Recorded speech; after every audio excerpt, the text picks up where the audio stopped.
50 বা 60 ঊর্ধ্ব থাকেন তিনিও চেষ্টা করেন তার যৌবনটাতে যেন তিনি ফিরে যেতে পারেন বা তাকে ধরে রাখতে চান, অর্থাৎ যিনি 60 বছর বয়স তিনি ফিল করতে চান তিনি যেন 40-45 থাকেন।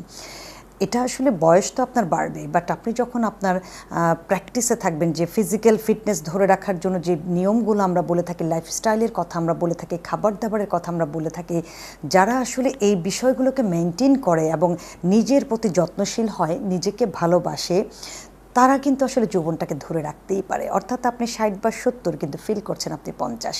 বিষয়টা হলো যাদের আসলে রেগুলার ফুড হ্যাবিটটা ঠিক থাকে, অর্থাৎ খাবারের টাইমটা স্পেশালি ঠিক রাখতে হবে, খাবারটাকে পরিমিত করতে হবে, খাবারটাকে ব্যালেন্সড ওয়েতে নিতে হবে, সিজনাল খাবারগুলোকে ইনক্লুড করতে হবে, প্রত্যেকটা সিজনের খাবারকে পিক করা, রোগ প্রতিরোধ ক্ষমতাটা যেন তার ভালো থাকে সেই বিষয়টা খেয়াল রাখা, ঘুমটাকে অ্যাট এনিহাও সবচেয়ে বেশি প্রাধান্য দিতে হবে। এবং সেটি কিন্তু এমন না যে যখন তখন ঘুমের টাইমটা ফিক্সড করতে হবে রাত 10টা থেকে ভোর 3টা-4টা পর্যন্ত যেন একটানা ঘুম হয়, এটি খুব ইম্পর্ট্যান্ট। রেগুলার তার ফ্লুইড ইনটেক অর্থাৎ পানি বডিকে ডিটক্স করছেন কিনা এটিকে খেয়াল করতে হবে, প্লেফুল আছেন কিনা, আপনার মন সতেজ কিনা এটি খুব গুরুত্বপূর্ণ। কোনো কারণে আপনি স্ট্রেস, সেটার ছাপ কিন্তু আপনার চেহারার মধ্যে পড়বে, শরীরের মধ্যে পড়বে, কারণ স্ট্রেস হরমোন এমন একটা বিষয় যা খুব দ্রুত আপনাকে কিন্তু ড্যামেজ করবে এবং আপনার এন্টি এজিং লুকটাকে কিন্তু সে নষ্ট করে দেবে। তার মানে হলো খাবারের টাইম ঠিক রাখা, মেপে খাওয়া, পানির পরিমাণ, স্ট্রেস ম্যানেজমেন্ট, ঘুম এবং physical activity very very important.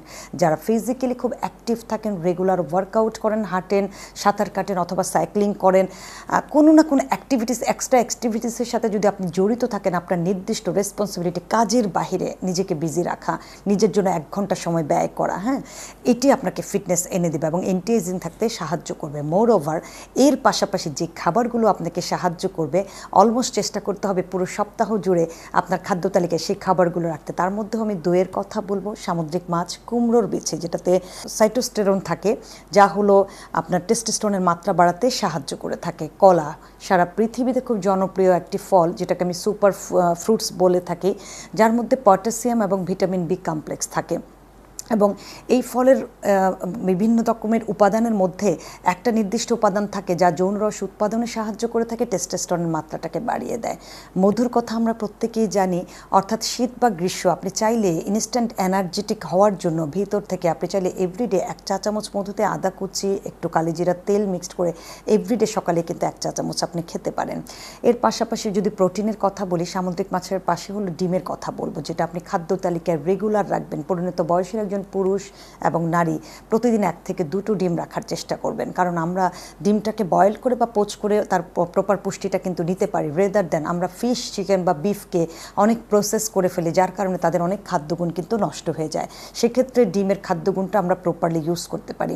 Seasonal ফলগুলোকে রাখতে হবে এবং প্রতিদিন কালার বুঝে 2 থেকে 3টা কালারের ফল যেন আপনার খাদ্য তালিকায় থাকে। রঙিন শাকসবজি, বিভিন্ন ধরনের বেরিজ থাকে, যে বেরিজগুলো আমাদের বডিতে টেস্টোস্টেরনের মাত্রাটাকে বৃদ্ধি করে। পাশাপাশি আপনাকে খেয়াল করতে হবে যে আমরা চারিদিকে অনেক ধরনের আমরা বাদামের কথা বলে থাকি, যে বাদামে ওমেগা 3 ফ্যাটি অ্যাসিড থাকে, জিঙ্কের পরিমাণ অনেক বেশি পরিমাণে থাকে। সো এই খাবারগুলো কিন্তু আপনার যৌবন ধরে রাখতে সাহায্য করবে। এগুলো যে প্রতিদিনই আপনাকে খেতে হবে তা না, এই খাবারগুলো উইকলি আপনার খাদ্য তালিকায় সাইকেল ওয়াইজ যেন আসে। এবং আমি বলে থাকি যে মিনিমাম সপ্তাহে 3 থেকে 4 দিন কাঁচা রসুন 1 কোয়া করে সকাল দুপুর রাতের খাবারের পাশাপাশি আপনাকে খাওয়ার জন্য, কারণ এই রসুনে থাকা একটা বিশেষ ধরনের উপাদান আছে যেটি আপনার বডিতে, পুরো বডিতে, ইন্দ্রিয়গুলোতে ব্লাড সার্কুলেশন বাড়িয়ে দেয়। সো বডির ব্লাড সার্কুলেশন যত ভালো থাকবে, অক্সিজেন লেভেল যত ভালো থাকবে, নার্ভগুলো তত ভালো থাকবে, B complex, zinc, vitamin D, omega 3 এবং ফাইটোনিউট্রিয়েন্টগুলো আপনার বডিতে যে হরমোনের প্রাধান্য বিস্তার করে দিবে, অর্থাৎ হরমোনগুলোকে অ্যাক্টিভ রাখবে, সেক্ষেত্রে কিন্তু তখনই আপনি শুধুমাত্র আপনার যৌবনটাকে ধরে রাখতে পারবেন।